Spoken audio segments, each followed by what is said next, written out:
اب ہم دعوت دیتے ہیں فرع اول کے مصاحب نمبر 3 محمد عرباز کھیڑا ود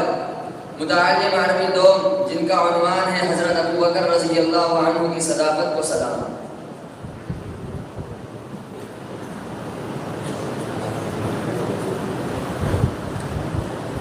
السلام علیکم ورحمۃ اللہ وبرکاتہ۔ الحمد للہ الحمد لله الذي الأكرم خلق الإنسان ما لم يعلم، والصلاة والسلام على النبي المحترم، أما فأعوذ بالله من الشيطان الرجيم، بسم الله الرحمن الرحيم، إذ أخرجه الذين كفروا ثاني اثنين إذ هما في الغار إذ يقول لصاحبه لا تحزن إن الله معنا، صدق الله العظيم۔ وہ پہلا مددگار، پہلا صحابی، وہ پہلا مددگار، پہلا صحابی، نبی نے جسے ہر قدم پر دعا دی، وہ افضل بشر، وہ اعظم کیا ہے، وہ جانے صداقت، وہ جانے وفا ہے، فرشتے اسی کی اداؤں پہ عاشق، اسی کی نماز و دعاؤں پہ عاشق، نبیوں سے کمتر، اماموں سے اعلیٰ، نبیوں سے کمتر، اماموں سے اعلیٰ، محمد سے گردن وفا کرنے والا۔ حاضرین اعزام، میں آج اس باسعید و پروقار مجلس میں نبی کریم صلی اللہ علیہ وسلم کے یار غار، صدق و وفا کے پیکر سیدنا حضرت ابوبکر صدیق رضی اللہ عنہ کی سیرت پر لب مشاعری کی جسارت کر رہا ہوں،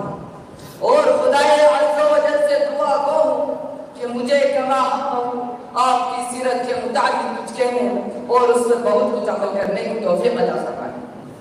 حاضرین اعزام، جب اسلام کا ٹمٹماتا ہوا چراغ عالم کفر کی تاریک وادیوں میں اپنی خفیف و ہلکی روشنیوں سے ان تاریکیوں کا قلع کما کرنے کو تھا، اور ظلم و بربریت کے اندونات اور کفر و شرک کے تاریک گوشوں تک اس سراج مبین کی کرنیں پہنچ نہیں پا رہی تھی، اور آقائے دو جہاں کی ذات اقدس تبلیغ رسالت کے مقوضہ ذمہ داری کی تکمیل کے لیے کوشاں تھی ایسے عالم میں، جبکہ کہیں سے دیوانہ اور مجد کی صدائیں آ رہی تھی تو کہیں سے خود ساختہ و جھوٹا نبی کی دلسوز آوازیں آپ کے جگر کو پارا پارا کر رہی تھی، تو کہیں سے آپ پر کوئی اتغام کی القاء ہو رہی تھی۔ ایسے سبرآز ماحول میں جبکہ کوئی بھی فرد بشر آپ کی رسالت کی تصدیق کرنے کو تیار نہ تھا، تو سب سے پہلے آپ کے دست نبوت کو جس نے بڑھ کر چھوما، آپ کے دامن رسالت کو جس نے بڑھ کر تھاما، آپ کے بارے گرا کو جس نے بڑھ کر اٹھایا، آپ کی بکری زلفوں کو جس نے بڑھ کر سوارا، آپ کے رنزدہ دل کو جس نے بڑھ کر تھاما، آپ کے دعوت دین پر بڑھ کر لبیک کہی، وہ آپ کے یار غار، جن کے ایمان سے آئی بہار، جن کے اسلام سے کفر پر بڑی تلوار، جن کی تصدیق سے منافقین پر بڑی مار، وہ ہے دافع فتن صدیق۔ حاضرین اعزام، جب اسلام کا جگمگاتا آفتاب سارے عالم میں آب و تاب کے ساتھ طلوع ہوا، تو دشمنان اسلام نے پیغمبر اسلام کی رسالت کی تصدیق کرنے سے انکار کر دیا۔ اس کے بعد جب اللہ کے محبوب بندے محمد عربی صلی اللہ علیہ وسلم کو شرف علوم درجہ معراج حاصل ہوا، جس کا تذکرہ آپ نے امت کے سامنے کیا، تو دشمنان اسلام نے آپ کا مذاق اڑایا اور کہنے لگے کہ محمد کو کیا ہو گیا ہے جو کل تک نبوت کا دعویٰ کرتا تھا اور آج یہ کہتا ہے کہ میں سابقہ آسمان سے بڑے جنت و جہنم کی سیر کرایا۔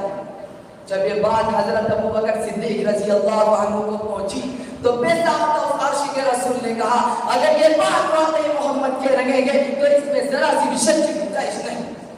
اللہ اکبر، جس کو ساری امت نے جھوٹا کہا اس کو ابوبکر نے سچا کہا، تو تاجدار محمد عربی صلی اللہ علیہ وسلم نے تاج صداقت کو اپنے سر پر رکھ دیا۔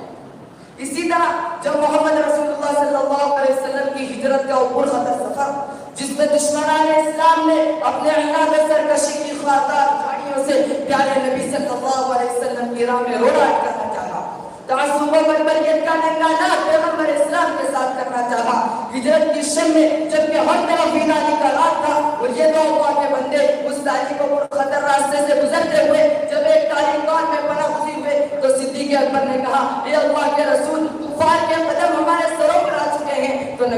اللہ علیہ وسلم نے پرسکون انداز میں دلاسا دیا ان اللہ معنا. میرے کہ حضرت ابو بکر صدیق رضی اللہ عنہ نے ہر قدم، ہر آن، ہر لمحہ، ہر موڑ پر نبی کا ساتھ نہیں چھوڑا اور اپنی مکمل وفاداری کا ثبوت دیا. حاضرین اعزام،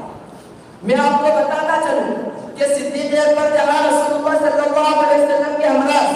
نبی کے وفا شعار، صداقت کے عالم بردار، مالک کے حدود کے کردار، نبی کے یار غار، دشمنوں کے لیے تلوار، نبی کے محتاج یتیموں کے خبردار تھے. وہیں آپ خدا کے حبیب، امت کے طبیب، یتیموں کے ربیب، غلاموں کے مجیب، نبی کے قریب، امت کے عظیم، بے سہاروں کے قریب تھے.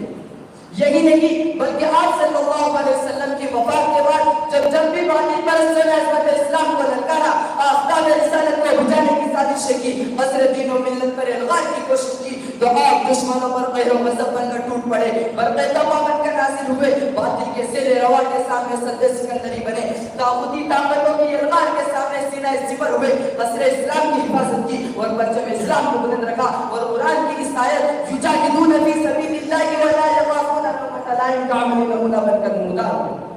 رسول اللہ صلی اللہ علیہ وسلم نے صدیق اکبر کے بارے میں کہا،